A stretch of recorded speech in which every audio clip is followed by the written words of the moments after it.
12 son los pasos que necesitamos para tener un análisis de peligro y punto de control críticos. Yo sé que este tema está ya muy trabajado y todos los que estamos en la industria alimentaria conocemos al detalle cómo debemos de montar un plan de análisis de peligro. Pero en este podcast quiero darle un sentido mucho más práctico. Quiero remarcar ejemplos de los errores más comunes que vamos cometiendo en cada una de estas 12 fases para tener el plan. Siempre se dice que de los errores se aprende, así que vamos a ello. Además, el plan de APPCC va a ser el corazón de tu sistema de gestión de inocuidad alimentaria. Todo parte de un buen plan de análisis de peligros. Hola, soy Marife Montes y quiero darte la bienvenida a este nuevo episodio del podcast sobre seguridad alimentaria, donde en cada episodio vamos a hablar de herramientas, trucos, consejos, requisitos y mucho más para sacarle el máximo partido a tu sistema de gestión de seguridad alimentaria. Suscríbete a este podcast desde tu reproductor habitual de podcast o desde mi página web marifemontes.com, donde vas a encontrar los apuntes de cada episodio. Así que comenzamos con el capítulo número 2. Ya va para 30 años desde que se comenzó a implantar un sistema de seguridad alimentaria en la industria. En Europa, a través del Reglamento 852 del año 2004, por eso digo, llevamos ya 20 años desde que se comenzó a disponer la necesidad de tener este plan de análisis de peligro.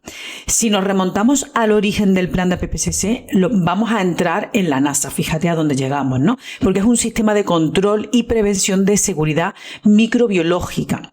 A pesar de que este nacimiento del sistema fue hace ya bastante, los años 60, es cuando en el año 1993 la Comisión del Códex Alimentario aprobó las directrices para la aplicación del sistema de análisis de peligro, lo cual realmente ha supuesto un antes y un después dentro de la seguridad alimentaria en la industria.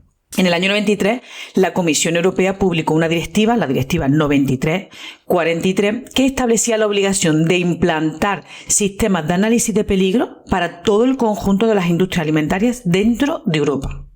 Esta legislación, pues se ha ido modificando, se ha ido actualizando. Actualmente esta directiva se encuentra derogada a través del Reglamento 852, en el que, pues sí que se sigue manteniendo, en este Reglamento 852 se sigue manteniendo la obligación de aplicar estos principios dentro de la industria alimentaria. Este sistema, pues es verdad que ha ido evolucionando muchísimo, con el siempre mismo objetivo de conseguir que los alimentos lleguen al consumidor de una forma inocua. Este sistema se llama Plan de Análisis de Peligro y Punto de Control Crítico. Siempre lo vamos a tratar como un sistema totalmente preventivo. De ahí la frase, que siempre me acuerdo mucho de más vale prevenir que curar. Es verdad que no siempre ocurre así, no en todas las ocasiones va a ser así, ya que pues tenemos un nivel de incertidumbre en el plan que provoca que aún sigan existiendo peligros. Es verdad que el riesgo cero, yo siempre digo que el riesgo cero no existe. Pero el plan de APPCC lo que nos va, siempre y cuando esté perfectamente implantado, sea eficaz, es donde nosotros vamos a intentar reducir al mínimo ese riesgo, asumiendo que el peligro puede tener capacidad de existencia, pero que tenemos que tener, por supuesto, la capacidad para gestionarlo.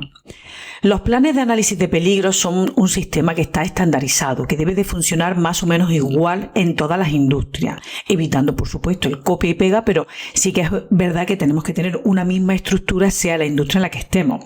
Es por eso que el Códex Alimentario nos establece una serie de pasos a seguir para que nuestro plan sea efectivo. Pasos que, si realmente los vamos a seguir correctamente, nos vamos a asegurar que nuestro plan funcione. Si no lo seguimos correctamente y en este orden, posiblemente nuestro plan de análisis de peligro haga fallos, haga aguas en nuestro sistema, con lo cual, vamos a intentar ver todos estos pasos y vamos a continuarlo. Por eso digo que para una correcta implantación vamos a tener que requerir 12 tareas, ¿vale? Ordenadamente vamos a ir viendo estas 12 tareas, que las conocemos, yo las voy a repetir, pero las vamos a repasar y vamos a ver los errores más comunes que cometemos en ella. De estos 12 pasos vamos a diferenciarlo en dos bloques. Tenemos un primer bloque que serían 5 primeros pasos que son fundamentales y luego un segundo bloque que serían 7 pasos que lo vamos a llamar los 7 principios. No tiene más mérito el diferenciar estos 12 pasos en estos dos bloques, simplemente, bueno, por tenerlo estructurado, pero que todas las fases tenemos que llevarlas a cabo y todas estas fases tienen que ser importantes seguirlas en este orden. Vamos a ir viendo una a una, ¿vale? Mira, tenemos un primer paso que sería el montar este equipo de seguridad alimentaria. El equipo de trabajo que se encargue de diseñar el plan de autocontrol de la empresa tiene que ser multidisciplinar, ¿vale? Aquí nunca me voy a cansar de decirlo. Tiene que ser multidisciplinar, que tenga experiencia previa y tenga conocimientos extensos dentro del producto. En función de ya los miembros que formen parte de este equipo, nosotros vamos a diseñar las tareas que tiene que cada uno desempeñar y vamos a ver qué personas tienen que formar parte de este equipo. Este equipo tiene que tener personal que esté desde lo más alto, es decir, desde la dirección hasta la última manipulación del producto, los que estén a pie de planta.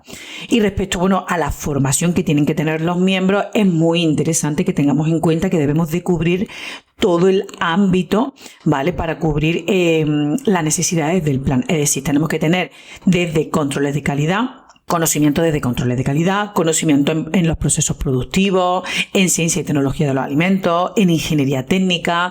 Tenemos que tener conocimientos en peligro, en análisis microbiológico, en cómo gestionar esos peligros. Por eso también incluso tenemos que tener dentro de nuestro equipo personal de mantenimiento, porque tienen que conocer toda la parte técnica de toda esta maquinaria.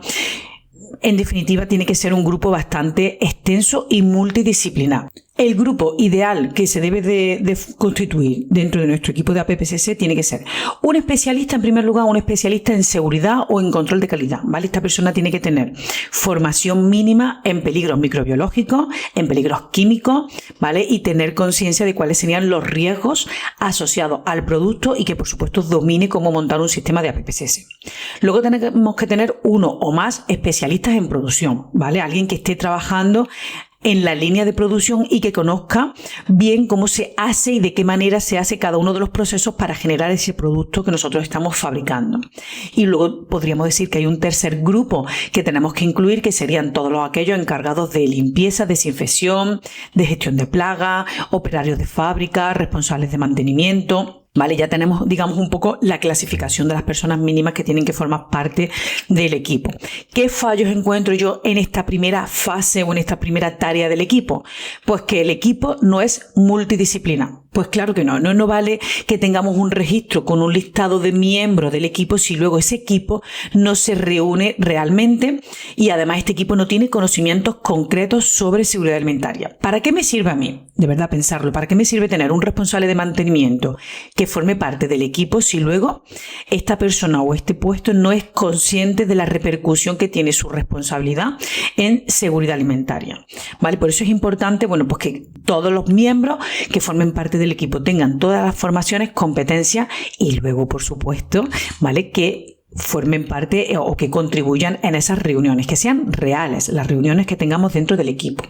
Y luego también es muy importante designar a un líder. Oye, que este líder no tiene por qué ser siempre el responsable de calidad, puede ser otra persona, pero realmente siempre tenemos que tener un líder en cualquier equipo de gestión de trabajo. Por supuesto, el líder tiene que tener formación profunda en el análisis de peligro, en el producto, en todos los peligros intrínsecos y debe de tener la capacidad de demostrar competencia y experiencia a la hora de elaborar estos planes de análisis de peligro. Tiene que ser, este líder del equipo va a ser el responsable de gestionar el sistema de seguridad alimentaria. Tiene que coordinar al resto de los miembros que formen parte de este equipo. Tiene que suministrar formación adecuada a todos los miembros del equipo. Tiene que tomar decisiones respecto al sistema de seguridad alimentaria. También tiene que servirnos de unión entre la alta dirección y el resto de personas que forman parte de este equipo. Y, por supuesto, tiene que mantener vivo el plan de APPCC y tener la capacidad de actualizarlo de una manera adecuada con el tiempo y con todas las innovaciones tecnológicas y todos los cambios que tengamos dentro de nuestro sistema. Es verdad que, bueno, pues la gestión diaria del plan de APPCC tiene que recaer en un personal interno interno de la organización. Hemos dicho que todos estos miembros ya damos de por sí que son miembros, trabajadores que son en plantilla, por así decirlo, dentro de la empresa. Pero también podemos contratar a expertos externos, ya que, bueno, pues si fallamos o tenemos deficiencia dentro de todas estas competencias y de toda la formación que tenemos entre los miembros del equipo, pues es verdad que podemos contratar a expertos externos, ¿no? Para que nos ayuden y nos den apoyo al plan. Es preferible que no formen parte de la gestión del día a día, sino que sean apoyo consultivo. Y fallos que sigo encontrando es que el líder se lo asigna gerencia, donde este líder no está teniendo esas formaciones específicas que hemos dicho, no tiene esas competencias, sino que, bueno, pues se asigna el puesto y sin tener esa formación adecuada no tiene esa capacidad de liderar todo esto o todas estas responsabilidades que tenemos dentro de lo que sería el plan. Luego tenemos un segundo paso, que sería la descripción del producto, ¿vale? Aquí nosotros tenemos que definir claramente cuál es el producto que estamos estudiando dentro de nuestro análisis de peligro, ¿vale? Es una descripción completa. ¿Cuáles son sus características, ingredientes? Nunca olvidemos si tenemos adición de aditivos. Información adicional requerida para la seguridad alimentaria. ¿Cuál es su estabilidad? ¿Vale? Es decir, que, bueno, pues los parámetros mínimos que tenemos que tener para describir este producto van a ser los siguientes. Mira, sería la composición, ¿no? Todas sus materias primas, todos sus ingredientes, el origen, es importante también saber cuál es el origen de los ingredientes, cuáles van a ser sus propiedades físicas o químicas, porque van a tener un impacto en esa seguridad alimentaria. Me estoy refiriendo a cuál es el pH, su actividad de agua, ¿vale? Su humedad. Luego también tendremos que saber qué tratamientos y procesados va a tener a lo largo del proceso, pues si este producto va a ser con tratamiento térmico, cómo va a ser cocinado, si ha sido congelado, si pasa por procesos de salado. También tenemos que tener en cuenta sistemas de envasado. Por ejemplo, si va a ser envasado al vacío, va a ser muy distinto a productos que no están envasados al vacío. Vamos a tener peligros muy distintos. Por eso, previamente, en esta descripción completa del producto tendremos que tenerlo en cuenta. Otro punto sería condiciones de almacenamiento y distribución, ¿vale? Si va a necesitar el producto ser refrigerado, si estará a temperatura ambiente, si va a estar en congelación. También otro punto sería el consumo preferente, fecha de caducidad, en definitiva la vida útil que bajo las condiciones de almacenamiento y uso previsto pues vamos a tener. Instrucciones de uso, también importante es cómo podemos almacenarlo, qué preparación va a tener el producto por parte del consumidor, teniendo en cuenta también consideraciones de un uso inadecuado. Y por último, y muy importante, y no porque sea el último punto es menos importante, es la lista de alérgenos, ¿vale? De esto hablaremos bastante en estos podcasts, ¿vale? Porque es un tema bastante candente dentro de un sistema de seguridad alimentaria. Tenemos que tener una lista de alérgenos que van a estar presentes en el producto o posiblemente podrían estar presentes por alguna contaminación cruzada, ¿vale? Que tengamos en cuenta todos estos puntos que necesitamos para la descripción del producto. Y como estamos hablando de fallos, el fallo que más encuentro es que se llega a confundir lo que sería la descripción del producto con la ficha técnica o la descripción técnica del producto que nosotros compartimos con los clientes. No llega a ser lo mismo, ¿vale? Porque es verdad que en la descripción técnica vamos a tener una información que le interesa a nuestro cliente y de ahí pues la descripción del producto vamos a tener posiblemente información muy confidencial, vamos a tener recetas o vamos a tener datos que al cliente no le están interesando. Con lo cual es muy importante que tengamos diferenciación de lo que será la descripción del producto, que es una descripción muy detallada, confidencial que tenemos del producto y es el que nos va a ayudar para luego analizar los peligros, y luego la ficha técnica del producto, pues en función del tipo de cliente al que tengamos que entregárselo será de una manera u otra. Pasamos al tercer paso, ¿vale? Que sería definir el uso previsto. Esto está íntimamente relacionado con el punto anterior y que ya también hemos dicho, ¿no? El equipo de análisis de peligro debe considerar y documentar el uso previsto de los productos por parte del cliente y del consumidor final, que no siempre va a ser la misma figura, ¿no? Para poder evaluar todos los riesgos. Es decir, nosotros tenemos que saber cuál va a ser el uso que se espera del producto. Por ejemplo, nosotros tendremos que tener en cuenta la población objetivo, ¿vale? Si nosotros estamos teniendo algún grupo de alto riesgo, como puede ser un bebé, como puede ser personas mayores o para alguna enfermedad o personas con algunas alergias, nosotros tenemos que tener en cuenta qué manipulación y preparación va a tener el consumidor con nuestro producto. Imagínate que lo va a consumir sin cocinar completamente, es decir, también tenemos que tener en cuenta los momentos más desfavorables. Tenemos que saber también cuál sería la cadena de suministro desde que sale de nuestras instalaciones hasta que llega al cliente, para ver qué peligros pueden ocurrir a lo largo de esa cadena. Que es verdad que nosotros no somos directamente responsables, pero sí es verdad que tenemos que tenerlo en cuenta para ver esos momentos más desfavorables a lo largo de la cadena de suministro. Y luego también ese uso previsto a nivel de almacenamiento, ¿no? Si se va a descongelar, si se tiene que almacenar en frío, si se abre el paquete y luego no se consume, en fin, en definitiva, al final todo ese uso previsto lo tenemos que tener en cuenta.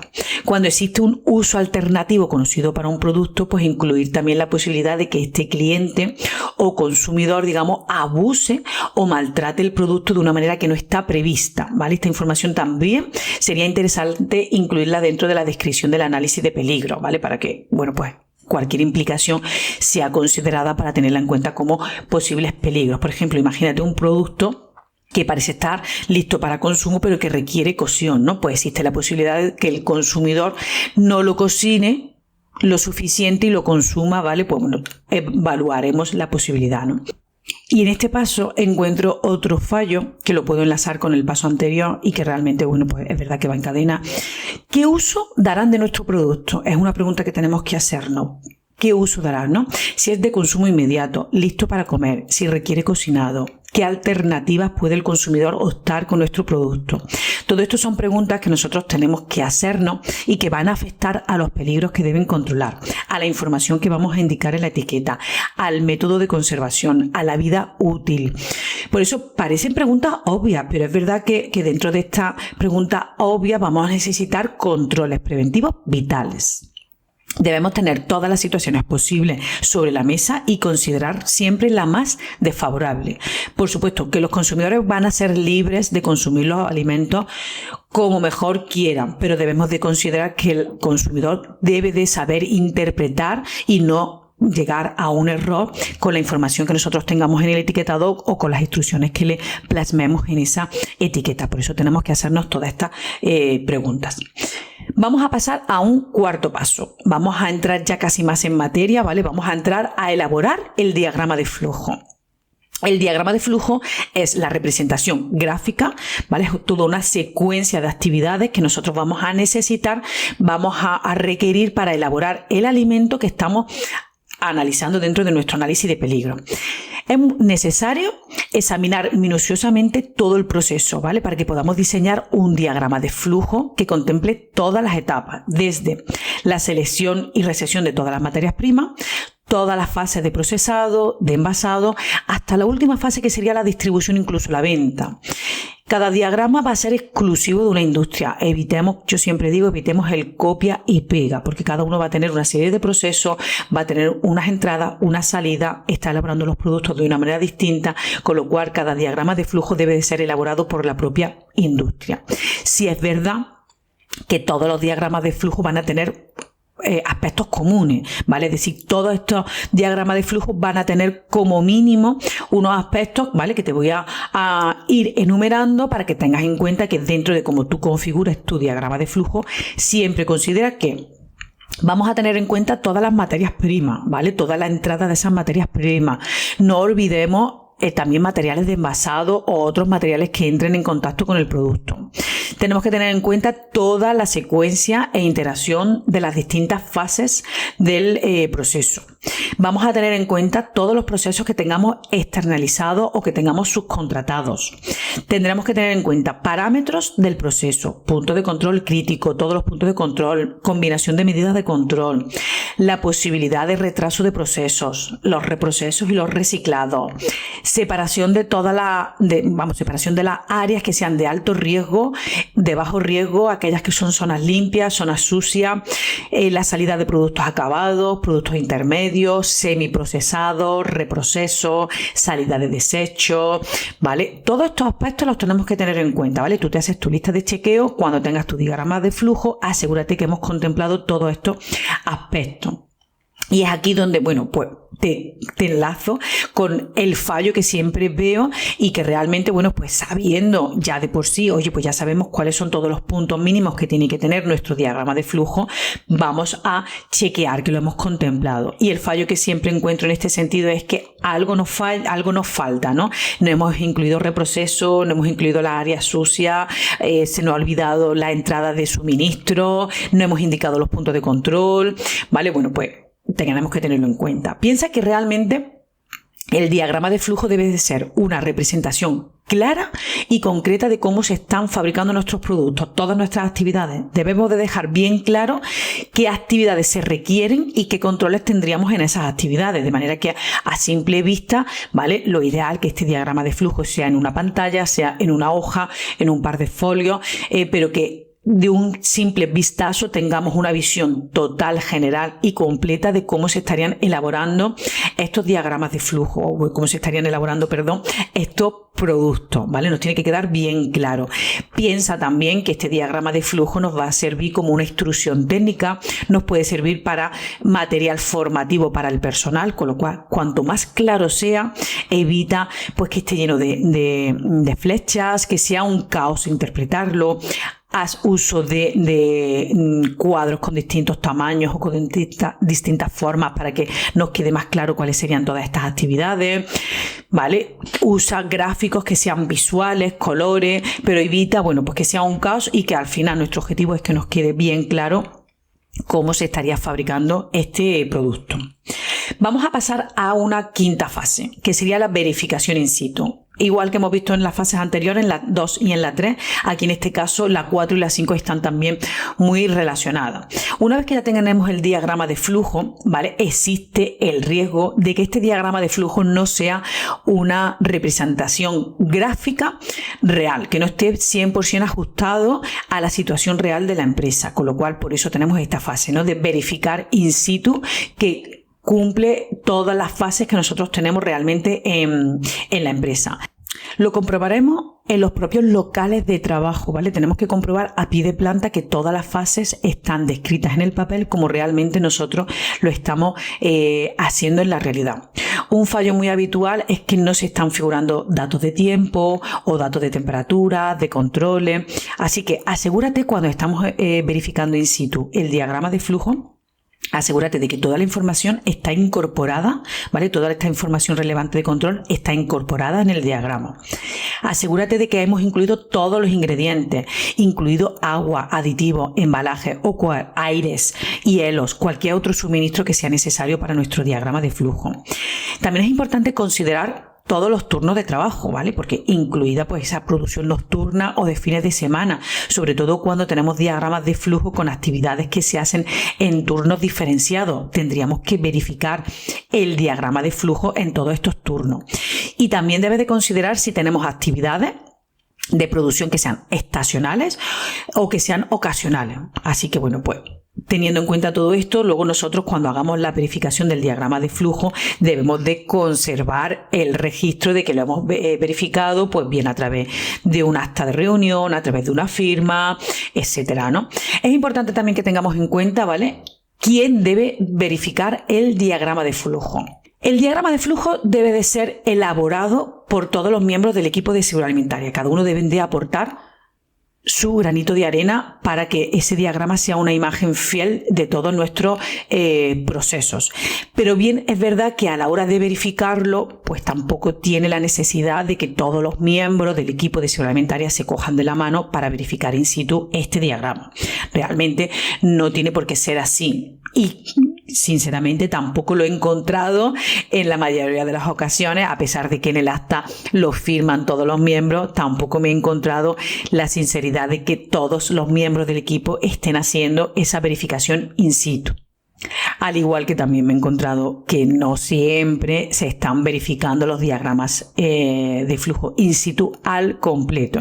Realmente somos muy confiados, ya bueno, pues en la rutina del día a día ya sabemos que el papel lo aguanta todo y que verificamos pues las fases que vemos un poquito más cruciales, que no estamos verificando pues si hay lapsus de tiempo, no estamos verificando recesiones de productos, no estamos verificando reproceso. Entonces, bueno, pues estos son fallos que yo voy viendo a lo largo de mi auditoría, ¿no? Con lo cual, bueno, pues ten en cuenta que la verificación debe de ser completa, desde el primer cuadrito que tenemos en el diagrama de flujo, que sería la recesión de esas materias primas, es decir, tenemos que verificar cómo se están recibiendo esas materias primas y si se está controlando, como también hemos establecido en nuestro diagrama de flujo, hasta la última fase de la expedición. Luego, a la hora de dejar evidencia de cómo estamos verificando in situ, bueno, pues aquí te aconsejo que no te limites a una simple firma o a una fecha sobre el propio diagrama.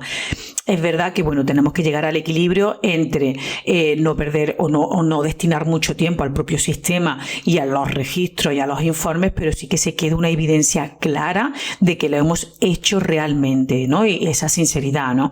Pues puede ser a través de un acta de reunión, puede ser a través del propio diagrama de flujo, donde vayamos anotando en cada fase qué productos se estaban manipulando en ese momento, qué lotes, por ejemplo, en la recesión de una materia prima, pues anotar, hemos visto la recesión pues de este azúcar con este lote, con esta fecha de caducidad, o hemos visto el control y hemos anotado un pH, o hemos anotado una temperatura, o la persona que estaba dentro, es decir, que le demos información a nuestro diagrama de flujo para que quede claro y seamos sinceros que efectivamente lo hemos verificado in situ.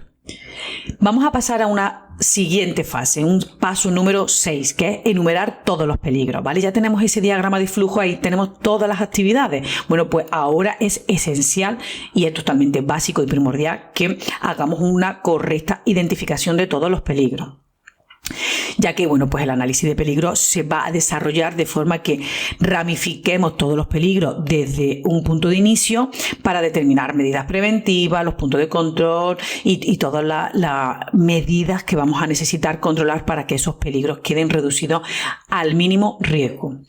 Aquí es cuando el grupo de trabajo va a utilizar, como hemos dicho, este diagrama de flujo como guía.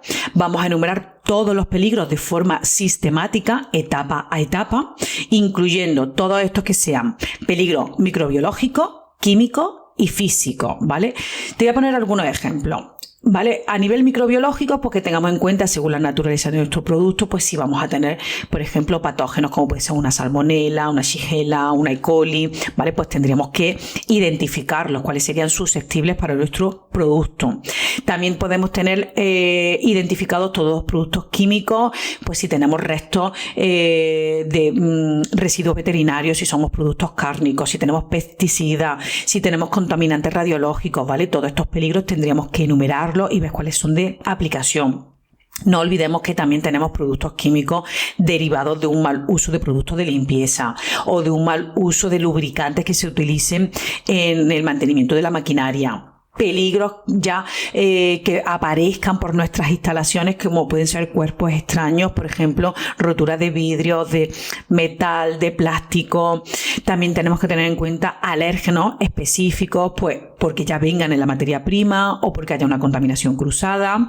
Y los dos últimos que tenemos que tener en cuenta serían peligros potenciales de fraude, ¿vale? Y peligros también por una incorrecta manipulación del producto de manera maliciosa, ¿vale? Aquí estaríamos hablando tanto de fraude como de defensa alimentaria. Pues también es importante que tengamos en cuenta la posibilidad de estos peligros en nuestro análisis. Y una vez que ya tenemos identificados todos los peligros, ¿vale? Bueno, vamos a pasar a evaluarlos, vamos a ver la importancia o el riesgo que tiene cada uno de ellos dentro de nuestro sistema. ¿Esto cómo lo vamos a hacer?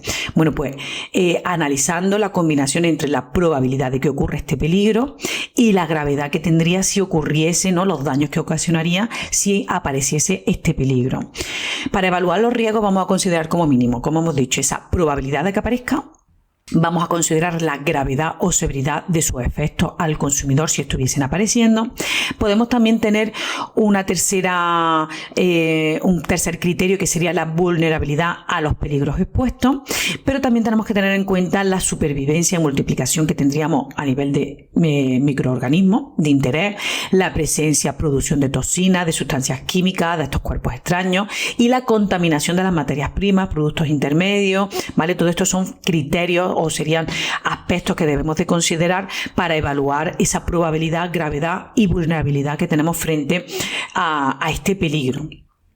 Piensa que el principal objetivo del sistema va a ser, el sistema de APPCC va a ser eliminar o reducir a niveles aceptables la aparición de los peligros que hemos detallado ya en nuestro listado, por lo cual vamos a describir todas las medidas preventivas que necesitamos adoptar, medidas que tienen que ser fáciles de ejecutar, medidas que sean económicamente viables, medidas que realmente sean preventivas, que no eviten la aparición del peligro o que su mantenimiento en el producto final, pues al final sea disminuida la probabilidad de ocurrencia. En definitiva, para recapitular este punto, ¿vale? Vamos a identificar los peligros que pueden ser y que deben de clasificarse entre físicos, químicos, biológicos.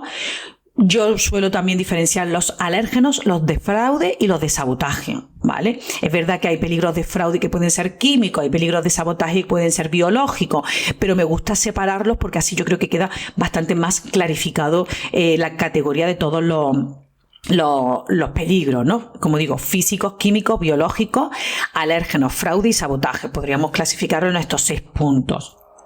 Luego sería establecer las medidas de control, ¿vale? Cómo estamos controlando estos peligros para poder analizar la combinación entre la probabilidad y la gravedad.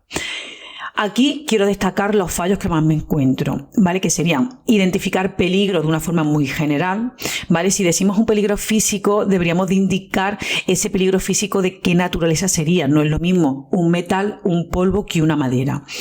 Lo que, pues sería como así decir, ¿no? Ponerle ese apellido. ¿Qué peligro físico podemos encontrar? Pues si es metálico por desprendimiento de un equipo, si es polvo por ausencia de limpieza, si es un cristal a consecuencia de una rotura cercana pues, de un envase o de un metacrilato quebradizo, ¿vale? Es decir, que sepamos bien esos peligros físicos, su naturaleza, su origen, ¿vale? Para que los podamos identificar con nombre y apellido. Ya que cada peligro va a tener un programa de prerequisitos, va a tener un control diferente, aunque sean todos físicos, pero van a tener controles y medidas de prevención que pueden ser diferentes. Lo mismo ocurriría con los químicos y con los biológicos, sobre todo los biológicos, porque lo mismo no es encontrar un moho que presencia de listeria, es decir, que sus tratamientos van a ser muy distintos. El riesgo, el peligro está, pero el riesgo también va a ser muy distinto, ¿no? Porque la gravedad también es un factor que cuenta en este sentido, ¿no? Por ello lo que tenemos que hacer es no encasillarnos en los 3 peligros siempre previsibles, físico, químico, biológico, sino que desglosar cada uno de ellos, ¿vale? Con ese apellido, como hemos dicho, por ponerle un nombre, ¿no? Que sean físicos, pero cuáles serían, los químicos cuáles serían. Así de esa manera vamos a analizar el riesgo de una manera mucho más detallada. Vamos a avanzar a la siguiente etapa, ¿vale? Ya iríamos por la tarea número 7, que es identificar los puntos críticos de control. Hemos visto en el anterior punto, ¿no? Que se han identificado todos los peligros, hemos determinado su probabilidad y su gravedad. Incluso hemos podido tener ese tercer factor de vulnerabilidad para determinar aquellos que sean más significativos o no. Entonces, es muy importante resaltar que los puntos críticos de control se establecen para cada peligro, ¿vale? Es un error tremendo diseñarlo por etapa. El punto sería por peligro, no por etapa, ya que la finalidad es determinar los puntos o fases de la operación que se tienen que controlar para prevenir, siempre acordarnos de esto, ¿no? Para poder definir bien lo que sería un punto crítico, ¿no? Es prevenir, eliminar o reducir a niveles aceptables un peligro, yo siempre insisto, ¿vale? No una fase, sino un peligro que afecta a la inocuidad de los alimentos. Así es como vamos a definir un punto crítico, ¿vale? Te lo repito. Un punto de control crítico sería aquel en el que vamos a prevenir, eliminar o reducir a niveles aceptables un determinado peligro que nos va a afectar a la inocuidad de los alimentos. No todas las fases van a ser consideradas puntos críticos, incluso en una misma fase podemos tener diferentes puntos críticos, ¿vale? Con lo cual, bueno, pues que tengamos en cuenta bien esa definición. Para saber si un punto es crítico o no, lo más normal que podemos hacer, o lo más habitual, o lo que tenemos normalizado, y es lo que el Códex nos está proponiendo, es que hagamos uso del árbol de decisiones. Son una serie de preguntas que nosotros vamos avanzando según la respuesta que vayamos teniendo, y ahí determinaremos si sería un punto crítico o no sería punto crítico. ¿Cuántos puntos críticos va a tener nuestro sistema? ¿Cuántos puede tener? Bueno, puede tener demasiados o quizás puede que no tenga ninguno. Y aquí en esta etapa es el fallo que yo encuentro, es determinar correctamente cuál es el criterio para analizar estos riesgos y determinar el punto crítico, ¿vale? Aquí tenemos el binomio probabilidad-gravedad, ¿vale? Que es lo que nos va a ayudar a determinar el nivel de riesgo. Y yo me encuentro que muchas veces, bueno, pues decimos probabilidad y la medimos como poca, media o mucha, o baja, alta o excesiva. Y me pregunto, ¿pero para ti qué es poco probable? ¿Cuántas veces debe de ocurrir para que pensemos que es poco probable? Es decir, que nosotros tengamos siempre una vara de medir concreta que, independientemente del criterio de cada uno, que sea más subjetivo, bueno, pues que tengamos la misma capacidad de medir, ¿vale? Que no sea poco, mucho o regular, sino que tengamos cuantificada la escala de probabilidades y la escala de gravedades.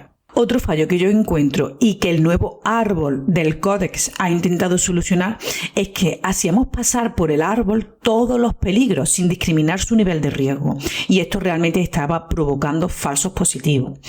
Los peligros que se han evaluado como significativos son los que yo voy a pasar por el árbol, ¿vale? No vamos a pasar todos, sino aquellos que ya la combinación de probabilidad y gravedad me ha dado un nivel alto, me ha dado un valor significativo para ese peligro.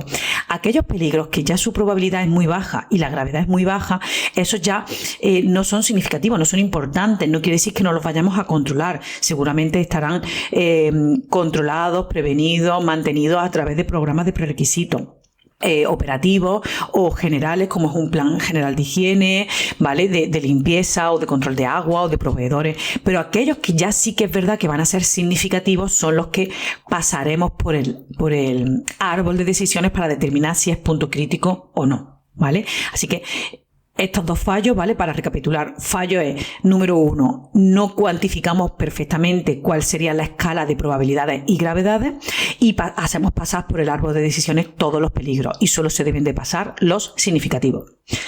Pasamos a la tarea número 8, donde vamos a definir los límites críticos. Nosotros ya hemos identificado todos aquellos peligros significativos por el árbol de decisiones, hemos determinado los que son críticos porque son necesarios eliminar, reducir o prevenir para asegurar lo que sería la diferencia entre lo aceptable y no lo aceptable. Por eso lo crítico, es decir, aquel peligro que es crítico siempre tiene que estar bajo control, tiene que estar por debajo de nuestros límites críticos, y aquí es donde entramos en esta tarea número 8, tenían que estar por debajo de esos valores o por encima, dependiendo de la naturaleza de cada peligro, y sobrepasar esos límites al alza o a la baja es lo que ya me estaría determinando la no aceptabilidad del producto como inocuo. Los límites críticos pueden hacer referencia a características propias del proceso, ¿no? En función de su naturaleza, como pueden ser puntos críticos a nivel físico, bueno, pues un control de una temperatura, de un tiempo, de unas dimensiones.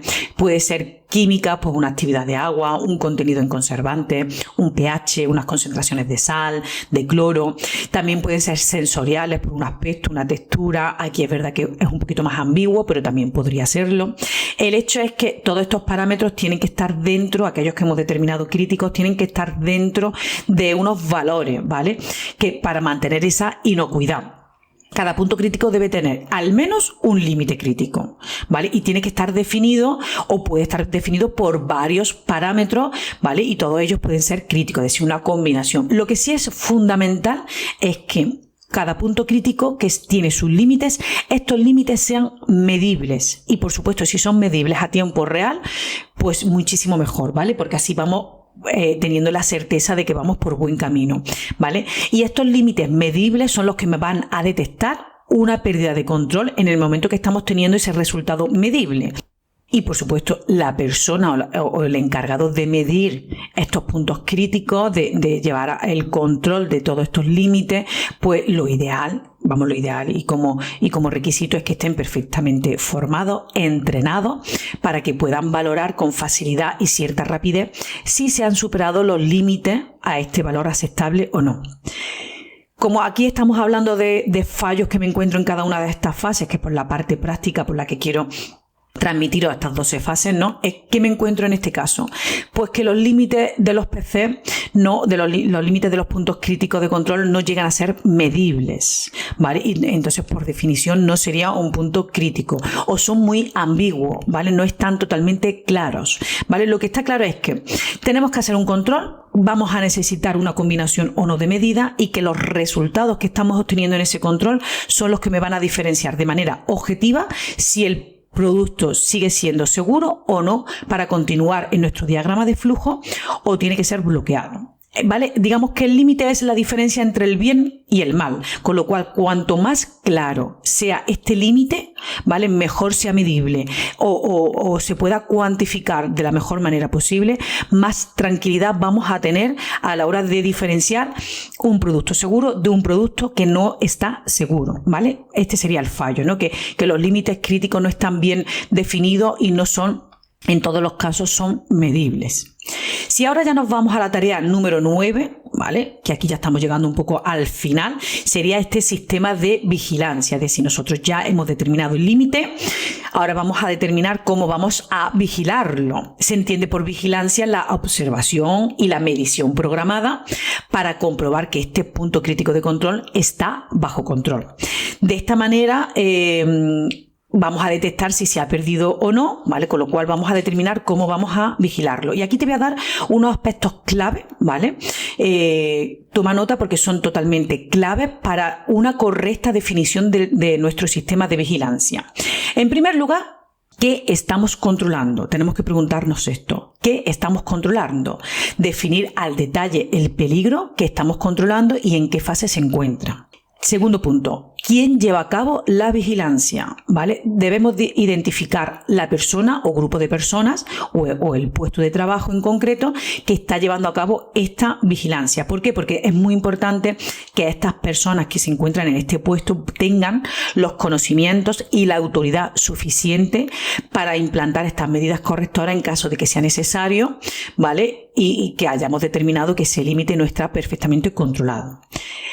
Tercer punto es ¿cómo vamos a realizar esta vigilancia? Tenemos que preguntarnos cómo la vamos a realizar. Es evidente que la persona o estos puestos de trabajo deben de conocer perfectamente su trabajo y tienen que tener una descripción detallada, ¿vale? Unas instrucciones claras de cómo tienen que realizar esa vigilancia. Nosotros tenemos que definir, como miembros del equipo de seguridad alimentaria, tenemos que definir la metodología o las instrucciones de cómo vamos a realizar esa vigilancia. Cuarta pregunta, ¿cuándo vamos a llevar a cabo esta vigilancia? ¿Vale? Especificar con claridad la frecuencia con la que vamos a medir nuestro punto de control, si es cada media hora, cada 2 horas o cada 5 minutos, pero tenemos que definir cada cuánto tiempo tenemos que tener esta medición.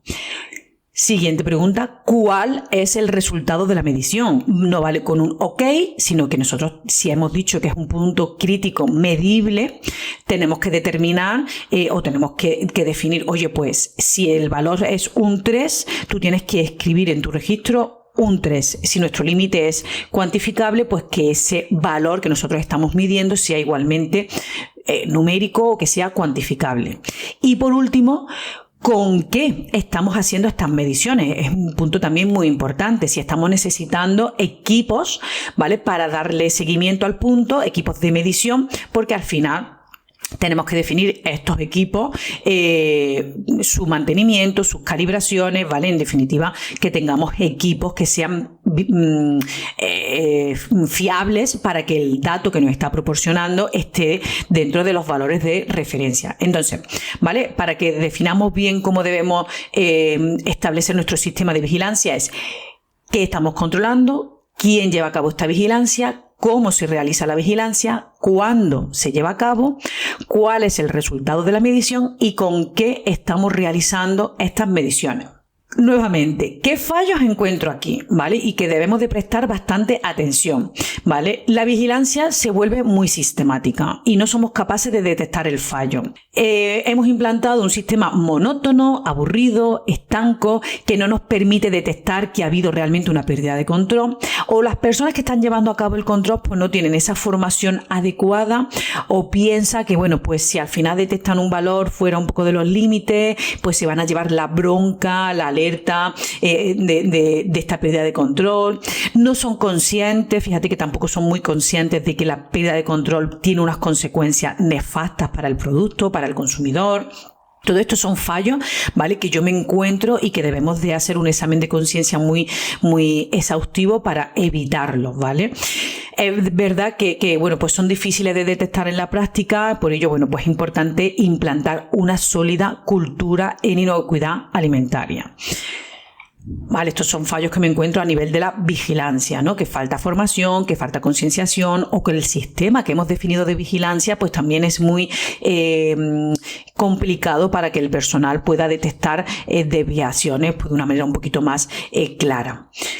Ya estamos, digamos, terminando, vamos a pasar a la tarea número 10, ¿vale? Hasta aquí realmente ya tenemos un sistema que tiene que empezar a implantarse, ya hemos identificado todos los peligros, todos sus riesgos, los puntos críticos, los sistemas de vigilancia, los límites, etcétera, ¿no? Ahora vamos ya, una vez que lo tenemos implantado todo nuestro plan, vamos a tener una fase número 10, que es donde vamos a establecer las acciones correctivas. Ya hemos dicho, bueno, pues que si tenemos un punto crítico y nuestro límite se sale de control, hay que implantar medidas correctivas. Si alguno de los parámetros ha rebasado esos límites, bueno, pues tenemos que establecer acciones correctivas oportunas para mantenerlo bajo control, ¿vale? Aquí, pues es importante que este equipo de trabajo establezca acciones correctivas por cada punto de control. No es que nosotros vayamos a predefinir todas estas medidas de control, pero sí que tenemos que tener una herramienta clara, ¿vale?, para que nos anticipemos a estas medidas de control o nos anticipemos a estos eventos y no tengamos que ir improvisando. La medida debe de contemplar, bueno, pues quién será la persona responsable de aplicarla. La descripción, tenemos que tener clara una descripción de los posibles eventos que podemos tener. Podemos también definir un poco como un catálogo general o como una metodología para todas esas acciones a tomar cuando hemos perdido el control. Medidas destinadas a evitar que vuelvan a ocurrir, y tenemos que definir también el registro, ¿vale?, de todas estas medidas que estamos tomando. Después de haber realizado todas estas acciones correctivas, hay que verificar, por supuesto, que estén bajo control, ¿vale? Y hay que tener en cuenta que si ha habido producto afectado, pues que este producto no entre en circulación si no tenemos la seguridad de su inocuidad. Con lo cual, bueno, las acciones correctivas serían tanto sobre el proceso como sobre el producto. Nuevamente, fallos que yo encuentro que son de libro, es que ya tenemos las acciones correctivas escritas de antemano, ¿vale? Y no nos ayudan, realmente no nos ayudan a evitar la ocurrencia. Piensa que una acción correctiva nos tiene que ayudar a evitar la ocurrencia analizando el motivo por lo que ha ocurrido, ¿vale? Es una herramienta, yo creo que es una herramienta de mejora continua buenísima, que no terminamos de implantar correctamente y no le sacamos todo ese jugo, todo ese provecho que tendría, ¿no? Por eso ya digo que, bueno, pues lo ideal es que tengamos una metodología de análisis de acciones correctivas eficaz, bien implantado, para que nos ayude a mejorar. Luego vamos a pasar ya, llegamos a las dos últimas fases, la fase número 11, que sería validación y verificación. El nuevo códex nos ha metido la parte de validación. Vamos a diferenciar un poquito qué sería validación y qué sería verificación, ya que son momentos o en tiempos distintos cuando vamos a llevar a cabo estas dos actividades. Validación es la actividad que haremos a futuro, es decir, nosotros tenemos que asegurarnos que nuestro plan, cuando lo implantemos en el futuro, cuando lo implantamos a continuación, va a ser eficaz, porque tenemos todos los medios oportunos para conseguir ese objetivo previsto de inocuidad alimentaria, ¿no? Es decir, que piensa, ¿no?, es si lo que vamos a hacer en un futuro está bien planificado para conseguir ese objetivo.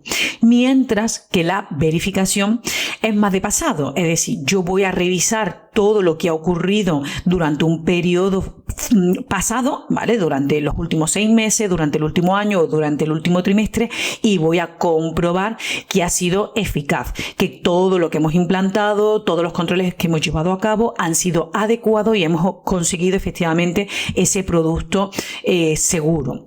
Con lo cual, bueno, teniendo en cuenta estas diferencias, ahora en nuestro procedimiento, en nuestro plan de análisis de peligro, deberemos de definir cuál es nuestra metodología para llevar a cabo una validación, pensando en ese futuro, y cuáles serían los datos que nosotros vamos a revisar para llevar a cabo una verificación.